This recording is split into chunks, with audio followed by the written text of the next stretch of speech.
Learning occurs in many ways: reading, writing, observing, and doing. Montgomery College's access to history is for the doers. Our guests have participated in actions or events that we now recognize as part of history. In the studio, they sit down, mic up, and have conversations with faculty and students from Montgomery College. There is no host, no flashy set, and no commercials, just people and their stories. Sometimes the stories date back many years, and sometimes the story is current. It's all historical, and it's part of Montgomery College's access to history.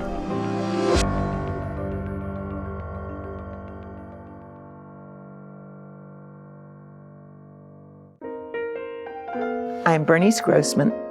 I'm living in Rockville for the past 67 years and came here as a bride because of World War II, where I met my husband at the USO.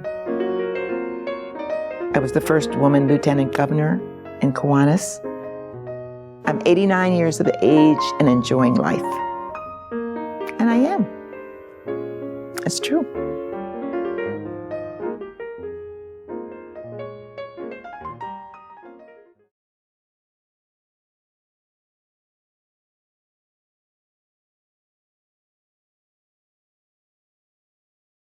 Bernice, I want to welcome you to the show. I'm really excited to talk to you about all of your experiences in the USO and all the experience you've had during the war.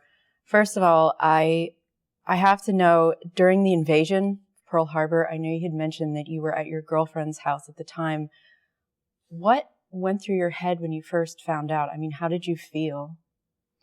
Well, you know, it did happen December 7th. 1941. I was going to graduate in February 1942. We had mid-year graduations in those days. And I knew what was going to happen because once I didn't have any idea how this would strike me if something like that happened. It was a Sunday afternoon, just a pleasant get-together of two friends, real good friends. I was over her house, about 3 blocks from my house. And her father was listening on the radio. And all of a sudden, he just kind of, in this loud voice, "We're at war." And I said, "Mickey, what did he say?" And he said, "Dad, what was it?" "Pearl Harbor has been attacked." I didn't even know where Pearl Harbor was. And then when I found out, I ran home. The first thing in my mind was, I was 3 blocks away, and I had cousins that were age of going into the service. Here I was graduating. It was supposed to be the happiest time of my life. And it turned out to be one of the saddest times because I went to an all-girls high school in Baltimore.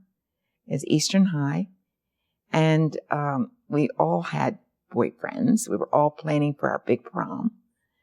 And then this came. And the first thing that came in our minds were that all these young men were going to sign up or be drafted, and they're going to go into service. And I went home, and my mother was crying, and my father was unhappy, and my grandfather, we lived with him. He was beside himself. He loved President Roosevelt. And when he came out and he said, "This is a day of infamy," and it was so, I mean, we didn't have television. It was on the radio. And there was a silence over everything. But then we had to go back to school. That Monday, we went back. And it was sad. And we were going to postpone the prom, but we didn't. Those in the neighborhood, this was December, was in February. And the young men in the neighborhood who didn't qualify to go, they were 4F, their health wasn't good or anything, they were the ones that asked if they could go to the prom with us. We had an all-boys high school right next to our city college. It was right across the way. So we did have our prom in February, and it was sad. It was sad. But we made the best of it. And that's when I said to my mother, "I've got to go into service. Everybody's going." And she said, you can't. She said, you're an only child. Your dad's a cripple, and I need you here. So then I found out with my girlfriends that the USO needed hostesses, that we could go there almost every night, that we could help with serving the fellas. Touch on dinner. that a little bit more. Like what did a hostess do back then? Okay. All right, the USO was the United Service Organization, and it was strictly for the military. It was the Army, Navy, Coast Guard, Marines, and they had locations all through Baltimore. Charles Street was a large one. Ours was on Monument Street. They were all stationed so that perhaps you could go to one closest to your home. Well, the one I went to was at the Y, up on Monument Street. And we were told, actually, I look back on this, we were told when we went back to school that if we wanted to do something and not go into service, that we should sign up for the USO. Since then, it's been highly rated because Bob Hope was a big staunch supporter of it. And they used to take all the bands to all the local camps, to everywhere for dancing, and everything was pro bono. You know, they would come, and all the entertainers, and it was wonderful. Our job was to welcome the young man and woman into the organization, into our Y, serve dinner, or sometimes we would have lunch. It all depended on the day, on the event. I had to work, so I had to go in the evenings. But USO has always been, in my mind, of course, because that's where I met my husband, and it always meant a lot to me. But the USO is still going strong, because look how many wars we've had since that war. And if it weren't for the USO, there would be no entertainment going overseas, none whatsoever, because they're the ones that took charge of it. And it was a great opportunity. Well, being a hostess at the Y, I mean, earlier we had talked and you told me about these just great stories about dancing with these guys and listening and making them laugh, and the letters. Oh gosh, yes. Yes, the letters, every one of them, without any other thing, they would always say, will you write to me? Because some of them didn't have girlfriends at home. Some of them had wives. Some of them were a little older. It all depended on the circumstances and where they were from. But I always said, oh, yes, I'd love to write to you. And I always did. And convoys would go through town, and the soldiers would be throwing out pieces of paper with their addresses, the APO box, whatever. And a lot of the gals would pick up the little pieces, and we'd start writing to them, because we did anything we could to see if we could bring a little bit of happiness in their life. Send little care packages, cookies, whatever. And that went on. I started, I guess, right after graduation, which was 42. And I brought some pictures, and most of those pictures are 43, 44. And then in 45, I met the love of my life. At the USO, we weren't supposed to date, really, because there was a training period that all the hostess had to go through. And they warned us very much that many of these fellas that are in service might have a wife home, might be away from home, will not say anything, but you have to be careful. And so we really were. If we went out, it was in groups. We would have picnics for them at the park. We would go to camping grounds around the Baltimore area. And it was fun. It was fun for them. It was fun for us. But I had a thing with my grandfather. My grandfather said, if you're going to go out with any of them, I want you to bring them home so I can talk to them. And he loved it. And he would say, young man, now where are you from? And he'd sit there and listen to him. And for them to listen to an older gentleman who loved listening, and they would spill their hearts out. But then I'd go on a date with them, you know? And they'd be mellowed by my grandfather. But it was a different kind of life then. It really was. because I was home and lived at home with my mother and dad, my grandfather, and it was different. Still, what a job. I know. You're hanging out with good-looking soldiers and going on dates and dancing. And it had to have meant so much to them being in the circumstances that they were. Oh, yeah. Scary. Not knowing what to expect. Exactly. A lot of them were on first invasions, and a lot of them didn't make it. My cousin was from the 29th Division in Maryland, and that was hit so hard because they went over on so many. And he was staff sergeant, and his battle was just about over when he and 3 others stepped on mines. And that was so horrible. But then his brother was in the Navy, and he came home so that his mother at least had the other boy home, my aunt. But, that was sad. I was so fortunate to get most of the fellows that I had gone with in Baltimore. Most of them were in the 29th, but they were in other battles. And it's a funny thing, when I met my husband, well, you want to hear that story? Of course I want to hear that story. From the very beginning. I remember you told me a little bit about your cousin from the very beginning. You want to hear that? Yes. Okay. I was at the USO, and I had been there for quite 2 years then. And my cousin was walking in front of me. No, she was walking behind me. And I went in, I had to go to the ladies' room, and I walked by these 2 sailors sitting on a bench. Didn't pay much attention. I had a thing to do, and I fit. And so Lou, my husband to be, stopped my cousin and said, "What's her name?" My cousin said, "Bernice." He says, "Tell me something about her." And my cousin said, "What do you mean, tell me?" "Well, something that she's done, something that, I can associate with." "Well, she's lost a lot of weight." And if I would have been there, I would have killed her. And so after I came out and she had gone in, she didn't tell me she had spoken to him at all. So I'm coming back to go into the dance because the music had started.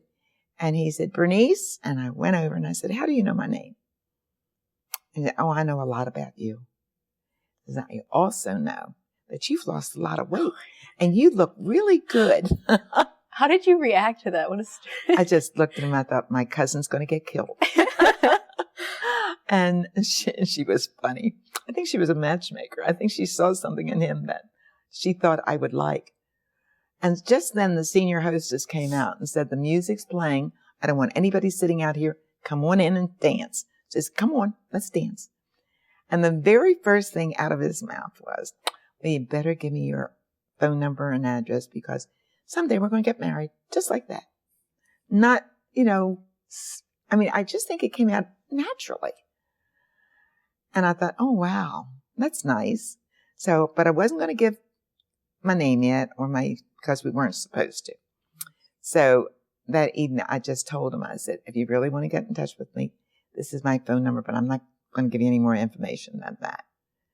Well, he did call the next day and set up a date. And I thought, okay, what they don't know won't hurt them. But see, it was USO, and he seemed real nice.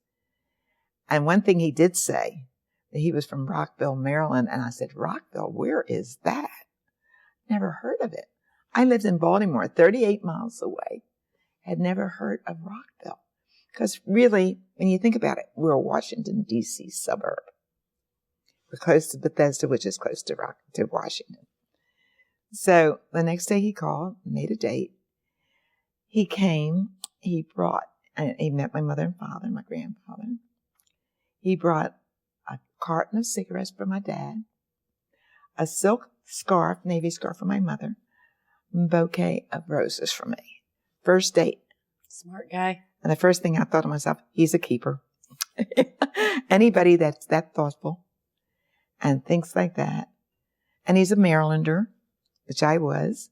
I thought something nice about him. So actually we started seeing each other, and he was stationed in Baltimore for a very short period of time. But then they transferred him to California. And he was out there, I guess, for 9 months, almost a year. And some of the letters that went back and forth, and then he came in for furloughs 2 or 3 times. And we decided that it was really serious.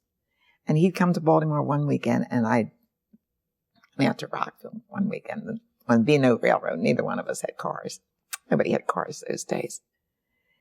So that was exciting because he was such a nice person. I finally met his mother and dad, but Rockville floored me. I thought it was the cutest little southern town I've ever seen. And it was. There was only 2,500 people here. Wow. We got 63,000 now. I know. Well, describe Rockville a little bit because, looking at it now, it's huge. The main street was Montgomery Avenue, and my mother-in-law and father-in-law, they had a grocery store. DGS grocery store. It was district grocery stores. And when Lou came home from service, he went to work for them. He was like a partner with them because they wanted him to have the store eventually. It was adorable because when we were first married, I went there to take orders on Saturday morning from all the people, the Mrs. Goody from Goody's Florist, and then they had Dr. Bullard, Mrs. Bullard from Chestnut Lodge that was here then. I got to meet all the nice people in Rockville by just taking their grocery orders on Saturday morning. But then I decided I had to go to work because we were living with my in-laws and 2 women in the same kitchen, too much. So I went to work for the county government. And I liked that. That was nice. I met a lot of people here. Kept in touch with all my Baltimore friends. But my husband had a lot of friends in Washington, D.C., and I met a lot of them when we were going together. So we had a nice crowd just to start with. So it was nice living. Small town from a big city. Tell me more about the job that you took.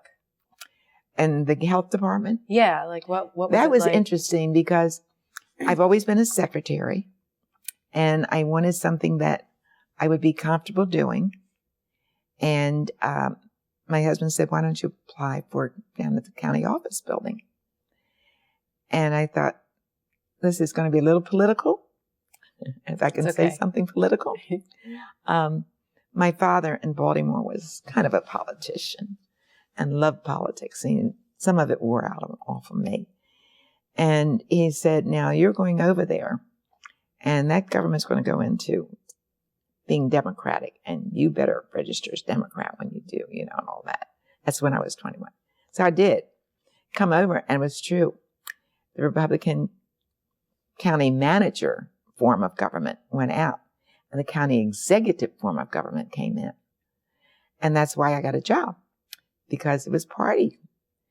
And they said the health department needed someone in their tuberculosis clinic. I knew nothing about health, and I took shorthand. But then they had training for us in Baltimore because it was under the State Department of Health. And I was trained as a medical secretary so that I could go with the doctors when they were reading the charts and take everything down. So I was in that job from 46 to 50. Had my first job in 51. And then my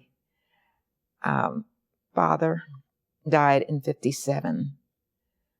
And my mother came to live with me. And the first thing she said was, I had my second child already by then, my daughter. "This house is too small for 2 women.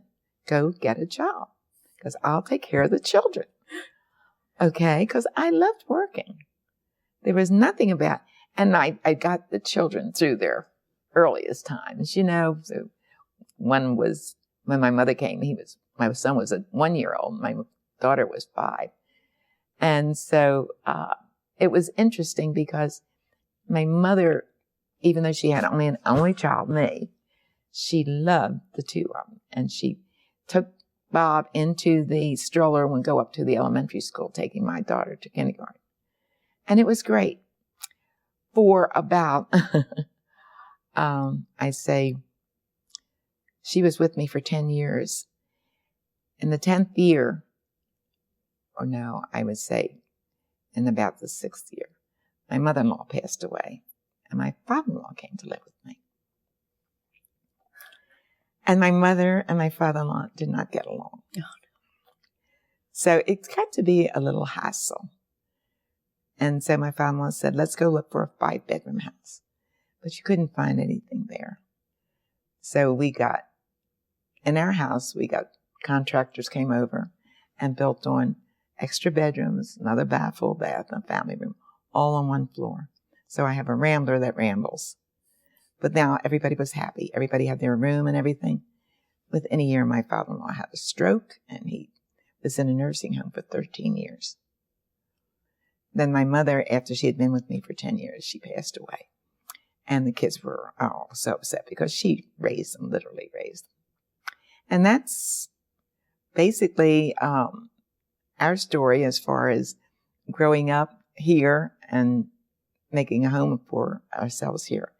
As far as my husband, he was very, very involved in the city because he liked to do charitable work, and he joined the Kiwanis Club. And when he joined the Kiwanis Club, no women were in it because at that time, there weren't any women in the civic organizations like Lions, Rotary, Civitan, no women. So we had our own Chi Wives group, and we would raise money to have rooms in different hospitals, things like that. You got to tell me what Kiwanis is. Kiwanis is a service organization. Its first objective is children. Children are the priority of everything we do. And it goes from small, we have a big $1 million campaign going on now, I think tens of millions, for tetanus shots. And we're raising money to send over to the countries where the babies were dying because they weren't getting any tetanus injections. And that's what we are doing now. A couple of years ago, it was water. The water and unbelievable salt, iodized salt. The children were growing with goiters on their neck. And so Kiwanis went and had this other $1 million, and we raised money for that. And so we also go into the schools.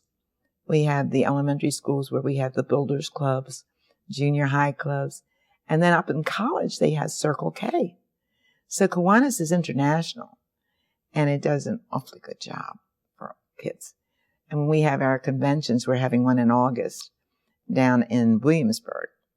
I have the distinct honor at the last international convention of being one of the first women in our club 25 years ago. So they honored us with a special pin that we were designated as the first females in the club. And now in Williamsburg, they're going to do something too. So that's nice. So before that, when women were not allowed, you and some other women the wives. The wives, the wives started their own. That's pretty incredible. So did you guys do the exact same thing? No, we went and did our own thing. We had our own projects that helped them. We became the fundraisers, and they became the fundraisers without a D. So we were raising the money for them. And now, believe it or not, it's 50% women in the Kiwanis Club now. And they're going up. Our club, we had many, many more women than men. We'd love to have more men. But the women are doing a great job, and we've been in the area for a long time. And so I just, it's one of my favorite organizations. And I've done a lot with it, and I never stop. So that and my Business and Professional Women's Club, that made women recognize that they could do more than just be secretaries or nurses or teachers. When did that start? Oh my gosh, that started so long ago. I would say maybe, just trying to think, I've been in it 40 years, and it was going, we started the Rockville chapter about 40, 45 years ago. But it was to recognize how many women are doing such great things. Seeing the first woman congresswoman, seeing the first woman dentist. Real estate never had women realtors. And now they're all over the place. Lawyers, CPA. women have come in their means, but there's still a lot of states that don't believe in a lot of this stuff. So we're still fighting. We're still organizing. It's hard to believe that there are states that still don't. You can't believe it. Yeah. It really is But hard there are to 3 believe. states, I think, that haven't ratified equal rights. 3. Wow. And of course, when we go to all these conventions and things, we hear about it. We try to do something about it. But it's like that everywhere. It's one of those things that we try to conquer and try to help. And that's what women are for. They're nurturing and they try to help. So, but I'm involved. But it's good. It's good to be involved. Well, it sounds like you've been involved in helping people for years and years. I loved it. But when I left the health department and I took a job, well, first after the health department went with the Department of Public Works, which was a very nice job, until there was a snowstorm one day. And the snow was coming down this way instead of this way. And it took me an hour and a half to get from Shady Grove Road to my house. And I walked in my house and my husband said, the Chamber of Commerce is on the phone. They want to know if you'll take the job down there as executive director. You got to tell them tonight they're having a board meeting. They want to go home because it's snowing. And I said, looked at Lou and I said, the office is down on the corner of our house. You know that. Yeah.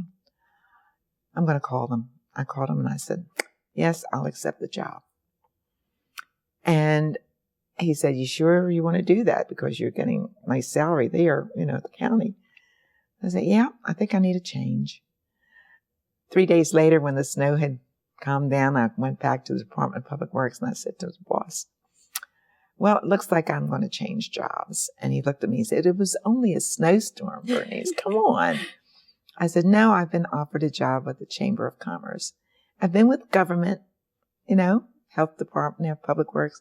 I think I'd like to try with the business community. And long story short, I was with them 24 and a half years. And I loved it. I absolutely loved it. I made some of the nicest friends, wonderful friends. And the business community I felt a part of because my husband was in business. And when we closed because of urban renewal, he went into Washington. He got a job with one of the wholesale groceries. So he was all for me going into the Chamber of Commerce. And it was great. It was great.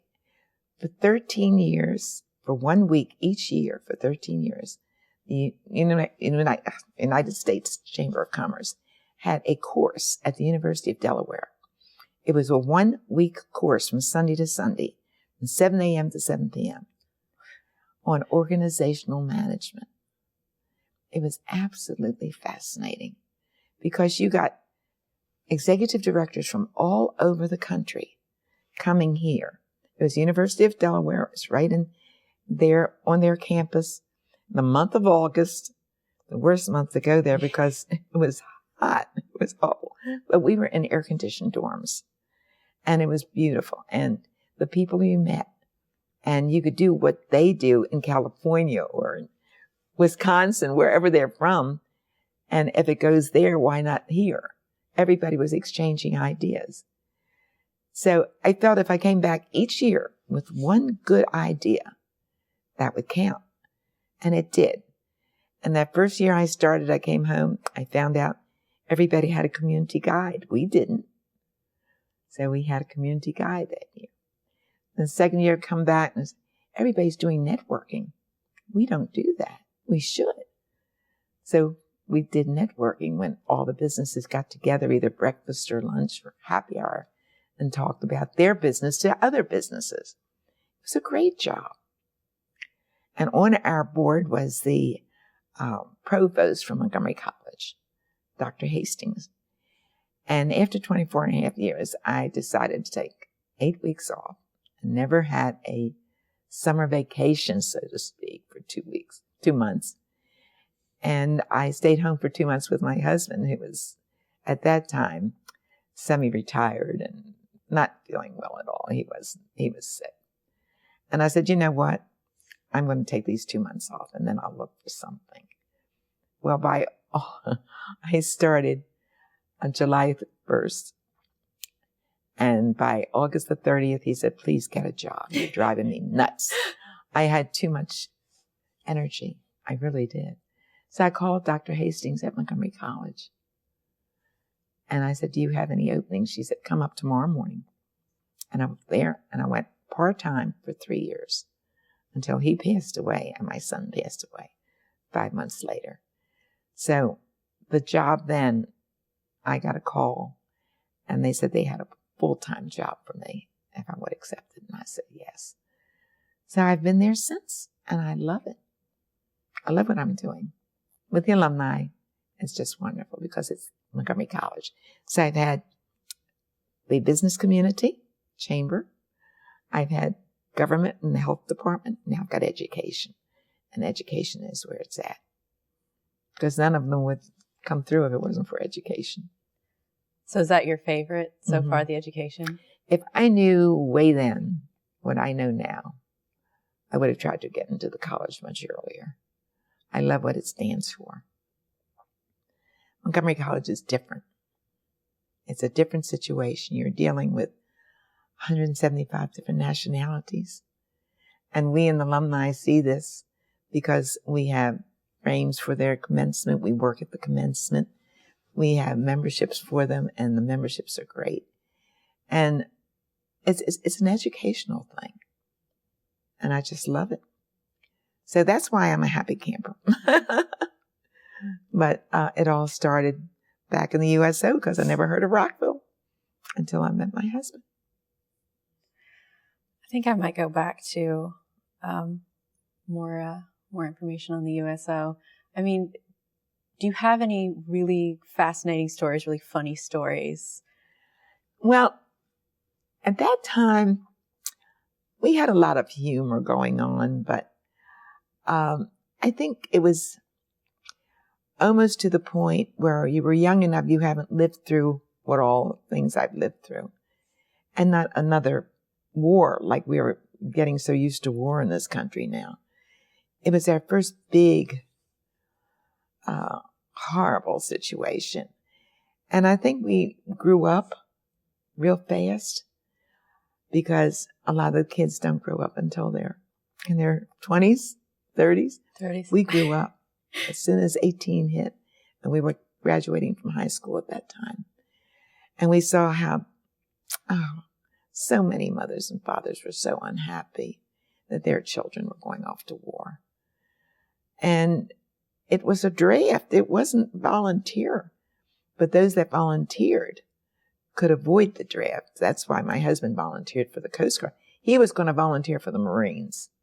And a Coast Guard recruiter got him as he was getting ready to go into the Marine was across the street. He was going across the street to go. It was in Washington. And the Coast Guard recruiter told him, he says, look, you'll be like in the Navy. You'll be on a ship and it'll be great. And he says, the food is always good on ships and you won't have the problems that a lot of the Army would. And so he decided to go with the Coast Guard. And he was tickled to be with them because although he drove an amphibious vehicle that's water and the transport, he was transporting soldiers into the beaches from his ship.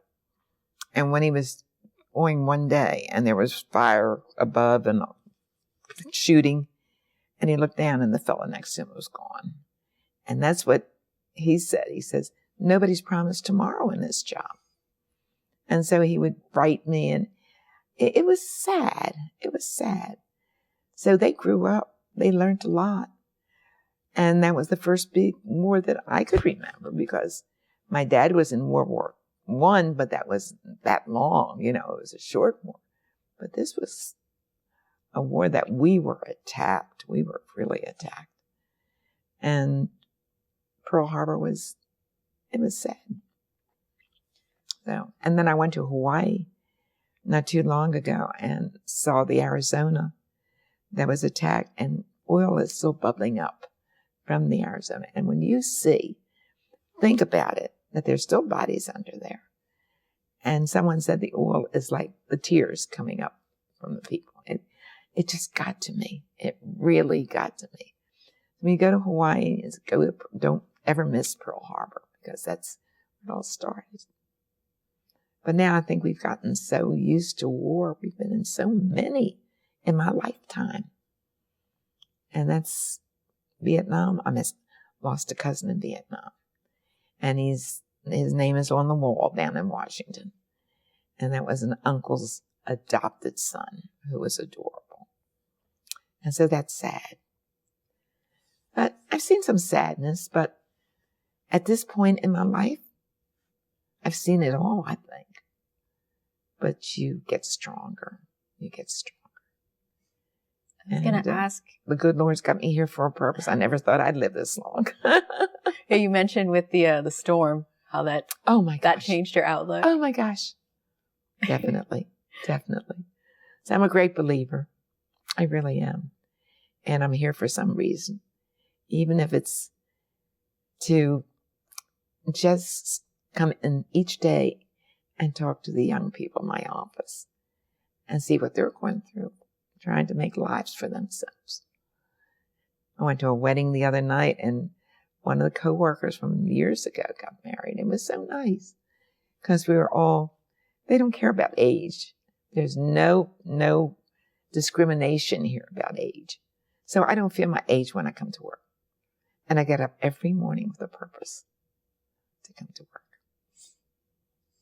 Well, Bernice, I really want to thank you for coming on the show and sharing this amazing story and all the experiences that you've had. I think people can learn a lot from your stories. Is there anything else you'd like to add?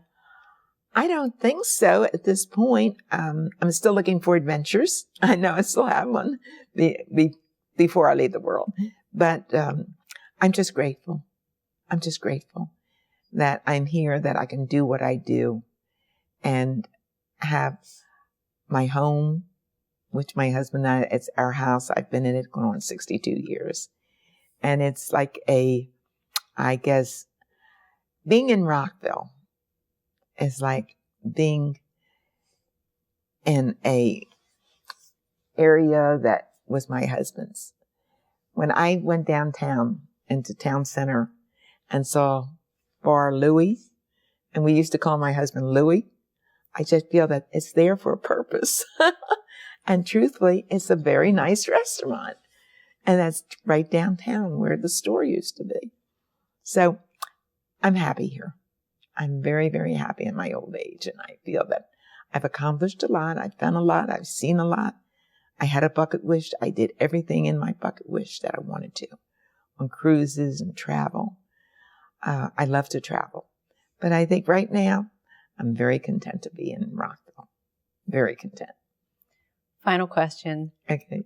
Since you've always worked, do you think that you're ever going to retire? No, because I don't like the word retire. Maybe I'll eventually say, well, this is it. I'm hanging up, but I'll know when. I'll know when. My mind is still working. I'm still taking shorthand. I go to committee meetings and take it down in shorthand and send them their notes within the day. I remember my codes. My mind is still operating. The body is getting weaker, but the mind is still there. So as long as I can work, I'm going to. It's not work to me. It's really a pleasure because what I do, I enjoy doing. And if you enjoy doing it, it's not a thing that you dread. So I look forward to getting up in the morning. And I have 2 full days that I can do anything I want on Saturday and Sunday. And you'd be surprised how much goes into those 2 days. But from Monday to Friday, there's board meetings that I attend. There's all kind of committee meetings that I attend. And a lot of it is evening meetings. And then, of course, I have my BPW evening. Kiwanis has lots of fundraisers. So I'm busy. But I don't like the word retire. I've already retired, remember? For 8 weeks, and that was enough for me. We'll say move on to the next adventure. Yes. We'll say that. Yes, okay. Move on to my next adventure. Yes. Okay, that'll be good. I like that. Thanks, Sara. That's very good. Well, you are so fascinating, and I'm so glad that we got to talk to you. Yeah, it was fun. And thank you again for joining us. Thank you. Thank you very much. It was a pleasure. So if you want to do this in 5 years, I'll be happy to.